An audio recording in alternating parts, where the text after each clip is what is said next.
They're doing pretty well this season. 14-0 overall, 5-0 in conference play. I think a lot of people were kind of waiting to see how the team would do once they hit conference play, and the team has kind of said, well, here we are. We're doing pretty well. Their last weekend featured games against WashU and Chicago on the road. Certainly tough. Came away with victories in both. Of course, that also includes Brandeis, Case Western Reserve, and Carnegie Mellon. So joining us on the Blue Frame Technology Hoopsville Hotline, it's the head coach of the women's program, the Violets. It's Meg Barber joining us. Coach, first and foremost, congratulations. Having a tremendous season. You got to be pretty thrilled. Yeah, thanks for having me, Dave. I apologize for my coaching voice.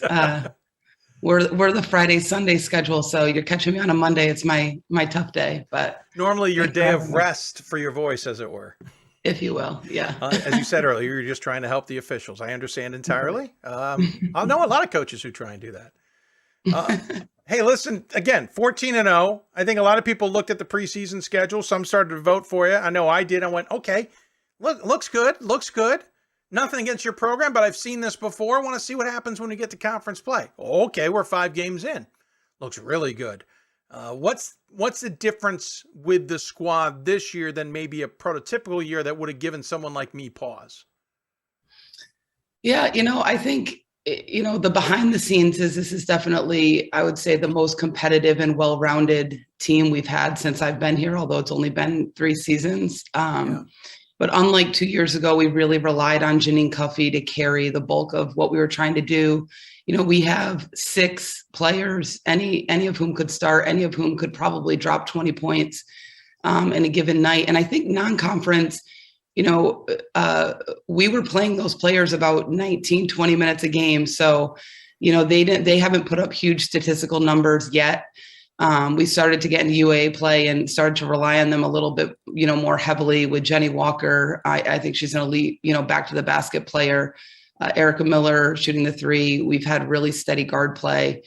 Natalie Bruns is coming into her own as a stretch 4. And, all of those players, all of our top 6, I think are shooting like 45% or higher from the field. So, we're taking really great shots. We kind of come at you relentlessly for 40 minutes. And so, I think the biggest thing is we're a tough out in the 4th quarter. So, for UAA play, we just got off a 4-day road trip.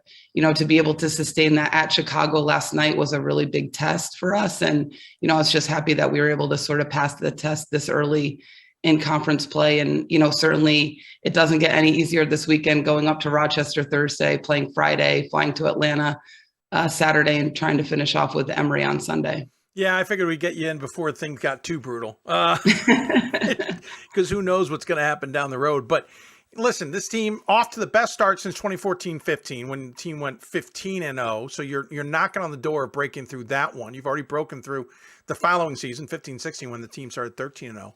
So you're already in an upper echelon with this program, the program that you certainly know well.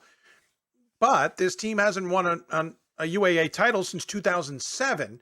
So in other words, great start, but those 2 years didn't even end up with UAA titles. This thing is far from over. You haven't even made the turn in the conference play yet, as you pointed out. How tough is it going to still be the rest of the way? Yeah, unfortunately, our first 2 games back from break were canceled. So we went to Brandeis not having played a game in a month. And I tried to implore on our team how tough UAA play is. And I don't think they realized it until they got to Brandeis and played Brandeis. We were down 3 going into the 4th, and kind of just, put our foot on the gas. So you're right. UAA play is pretty brutal. I think, I look at the Massey ratings every once in a while. We right now have 6 of our 8 teams in the top 75. And so going on the road in those environments, the travel and all of that is pretty brutal. And also just the physicality of the league, the size is very different from what we experience in non-conference play. So I think the biggest factor for us has been the depth of our roster. Our practices are really mimicking UAA play kind of day in and day out. So when we're getting to the real test, we're well prepared with, what our second team, what our scout team, what those players are bringing to practice every day. It's interesting because I look at your roster, you got 9 players who are juniors, seniors, or graduate students, but in reality, you've got 3 players who have a wealth of of UAA experience. Even that junior class, for lack of a better description, has had just 1 year under their belt of any Right. experience in that matter. And then everybody else, of course, has no experience going through the UAA. So you're leaning on, hey, 3 players who can go, hey, coach is right, by the way, this is going to be tough, even if it doesn't look so on paper. That's got to be a little bit of a steep learning curve. Yeah, our seniors, we have 2 really great senior captains. They were trying to almost, sell the rivalry between WashU and NYU to the players who have no concept of, how hard it is to win there. We hadn't won at Chicago, I think, since like 2016, maybe. Wow. Up until yesterday. So you're right.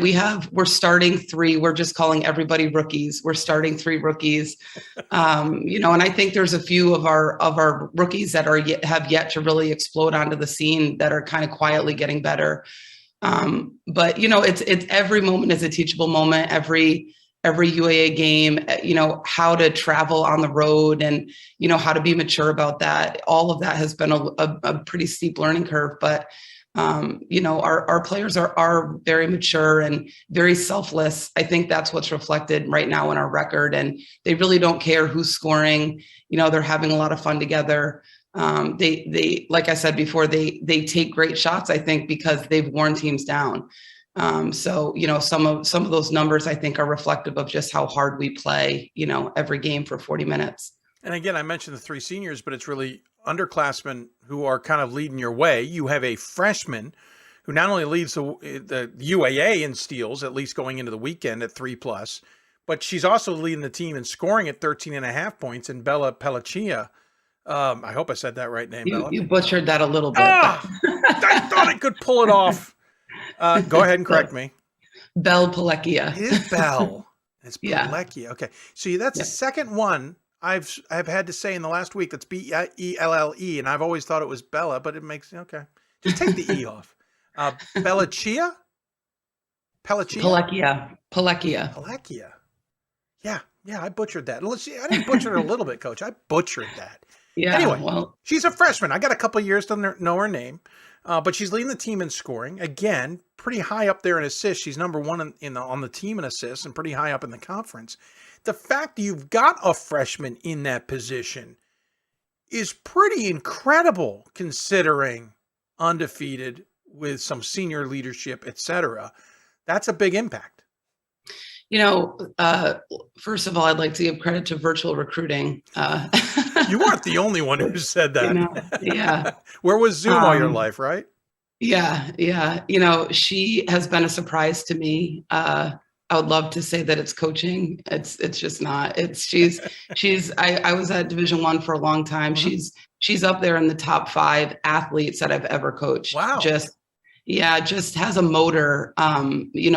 Probably the biggest impact, as you mentioned with steals, is just her defensive capabilities.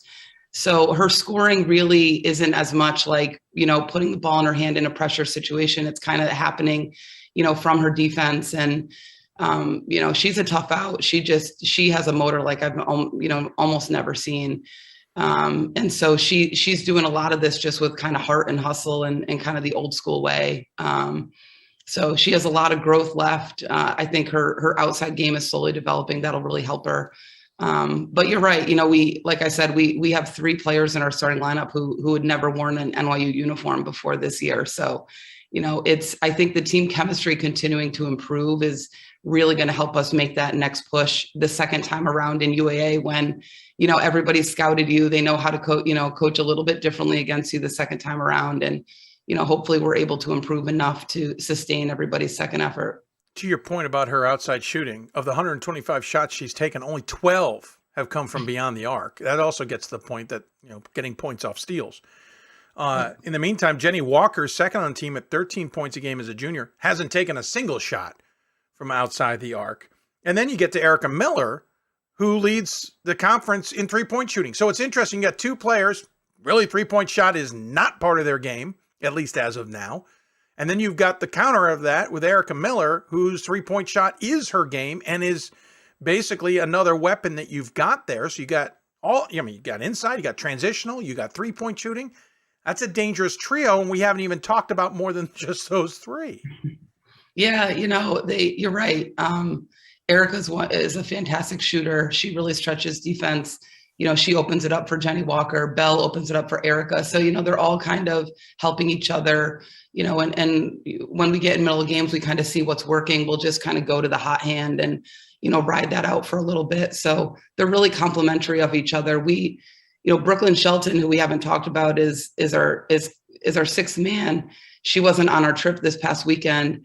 We missed her, and we had a senior step in, and Bianca Notriani and play incredible minutes to help us get 2 wins on the road. So, as you mentioned, we're kind of doing this by committee. We're not one of those programs that says, okay, Jenny, we really need you to score 30 and have 20 rebounds tonight. And that has been a real pleasure to coach this year, because we're not relying on one person to hopefully have a great night. It's really, any one of our 6 could have a great night, or we could have very average nights from, 5 or 6 people, sure, and still look like it's a solid win. Well, and to your point, there's 3 more players we haven't even talked about. Brooklyn Shelton's played in 12 of the 14 games. She's scoring 9.3 points a game. Jordan Janowski, 9.1 points a game, and Natalie Bruns at 8.9 points a game. So you've got 3 there who easily could be in double figures with a couple of good nights.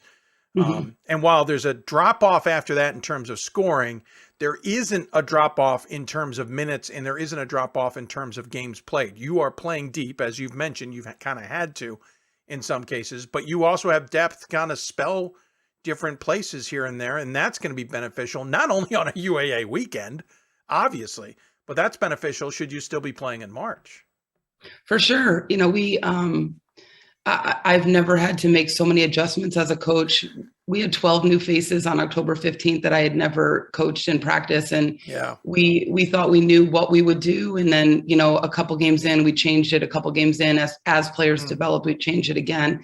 Natalie Bruns, as you mentioned, averaging, I guess you said 9 points a game. She had 17 last night on the road at Chicago. So, as they continue to get better, we are able to play more players and, able to just do different things. Because it's been a learning curve for our staff. Like, oh, we're good at that. We didn't know we were going to be good at that. Or, oh, we thought we'd be good at this, but we're not. So, we've tried to just, get better every practice and kind of just take it one game at a time with what our game plan is and what we're trying to do. You're outscoring your opponents by 28 a game. It's 83 to 55 roughly. You're out rebounding, or you're out shooting your opponents by significant margin. You're shooting 47%. They're shooting 32%. 3-point shooting is a significant margin as well. And then again, get to rebounding, and you're out rebounding your opponents by 13. I'll be honest. What aren't you doing right? Well, UAA play is a whole different monster. True. So I think, some of those numbers are a little bit favorable to non-conference, but also, our non-conference was not, the scores were uneven, but like Vassar's a very good team. I told their coach after the game, I'm like, you're the best 0-5 team I've ever seen. They had at that point played like Springfield, Tufts, Williams, so they didn't have any. And since then they've gone like 10-1. They've gone 10-1 since they played us. So, so I think our competitiveness early on really helped us win those games. And that is what we need to sustain to get through the gauntlet of the rest of the UAA. Because all of the teams in the UAA, most of us did not have any type of a season last year. So, even Carnegie Mellon lost early, and they're a very, very tough team. Wash similarly lost early, and they're a really great team as well. So, I think there's a lot of games to be played still in UAA, and that will definitely help us should we get an opportunity for the NCAA tournament. Sure. Just going through how tough the league is day in and day out. Yeah, it makes total sense.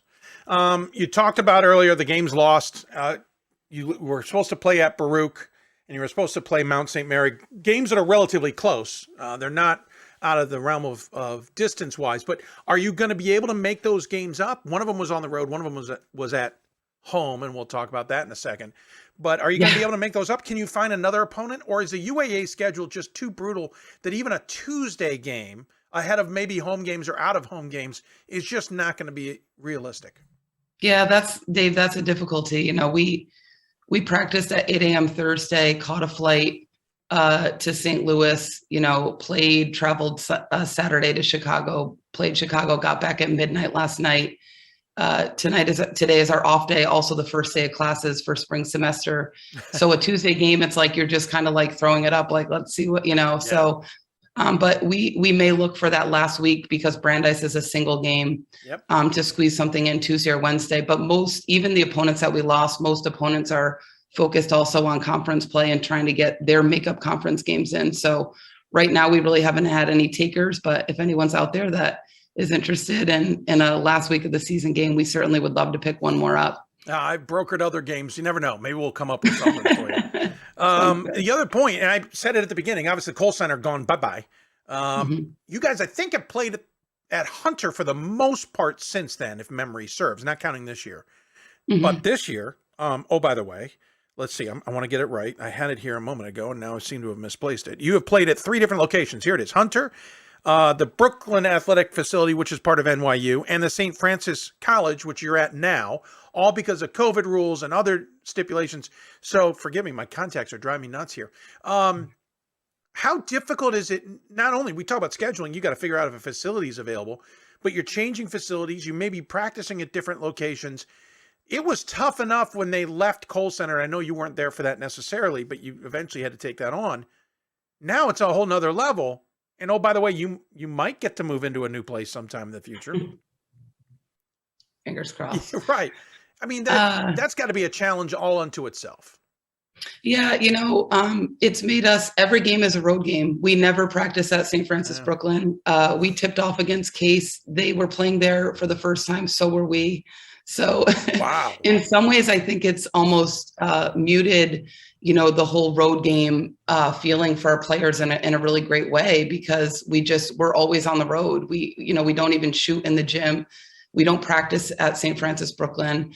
Our games in the Brooklyn Athletic Center were really nice because it was the first time since I'd been here that we actually played in the gym that we practice at. So that gym just wasn't sustainable for UAA competitions with the size of it. So we moved over to Brooklyn, which is very close to that facility. So, right. The only, I guess, the rhythm of the day is similar in that we take the same subway we get off the same subway stop to go to St. Francis. Different Brooklyn. Walk from there. Yeah, different walk off the stop. But, I do think it's given us a bit of resiliency for road games and just kind of, that no excuse mentality. We're never going to say it's the balls, it's the rims, it's the gym. It's like, we're just used to this by now. None of our players in our program have ever had a home gym. Yeah. That includes the graduating class before us. So hopefully next year will be the first year that, we can finally have a new Kohl's and a new home and, have a little bit more of that, student body experience. But we've relied heavily on our parents, on, the like diehard NYU alums and fans to sort of support us through this whole move. You kind of hit the next question I was going to ask, was part and parcel. You're still recruiting with players who've never played at a home gym. Yeah. And it looks like Cole, whatever it's called, I'm going to call it Cole, who knows, will open in the near future. They've already started moving into the offices. That's a great sign, but you never know, things that can get delayed. So you kind of answered those, so I appreciate that. But my next question would be regarding you as an alum. You were on some darn good NYU programs, made Elite Eight runs when you were a player. And NYU certainly has a rich history. When you took over, I know you probably wanted to return to that. You're starting to see signs. How important is it to be back in the national conversation, top 10, and now take the next logical step, and that is make these NCAA runs and kind of bring NYU back to that conversation? Yeah, it's a great question. That's the vision that I really had and why I came back here. I knew that, this place is sort of built, the UAA in general, New York University, the academic programs we have, the students that we attract who want a New York City experience kind of in a supportive environment and not just moving to the city for the first time at 25.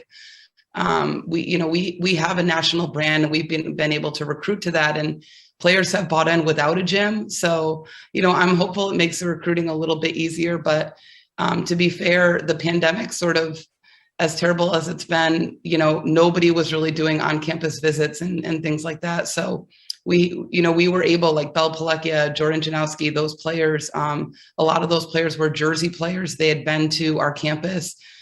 So it was a much, easier sell than trying to pitch somebody in Northern California, this vision of New York City during COVID time. So, we'll be happy to turn the corner on COVID and also equally turn the corner into a new facility to finally have something to showcase. But in terms of the national scene, I believe in this experience because I've done it. I've sort of walked in the shoes of these players. And so I knew it could be replicated from my experience. And my goal for these guys is to exceed, anything that I was able to accomplish. So, I'm going to keep working towards that. But the university itself attracts, top 25 character people, top 25 academic people. So we're just trying to, hold up our end on the athletic side of things. Sure.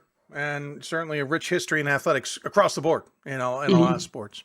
Hey, Meg, I really appreciate the time. Thanks so much. Looking forward to seeing what you guys can do the rest of the way. As always, you give the guests the final word. Any final thoughts you want to share with those tuned in? Well, Dave, I appreciate your support of, D3 Hoops and, even just bringing our name into the national conversation. And I think I saw on Twitter talking about the D3, whatever that conference was. So I'll throw out there that I would love to see, an expansion of the tournament. I would love to see a day in between. So I want both things. I don't want an either or. So I'll continue to try to work towards that. The day between, I think, is coming. It would have been nice if D1 could have given us some more money to make that happen, but that's another whole can of worms that are going to be opened at some point. But yeah, that'll be a postseason segment. Yeah, that's going to have to. I think we might have to dedicate an hour to the marathon. Yeah.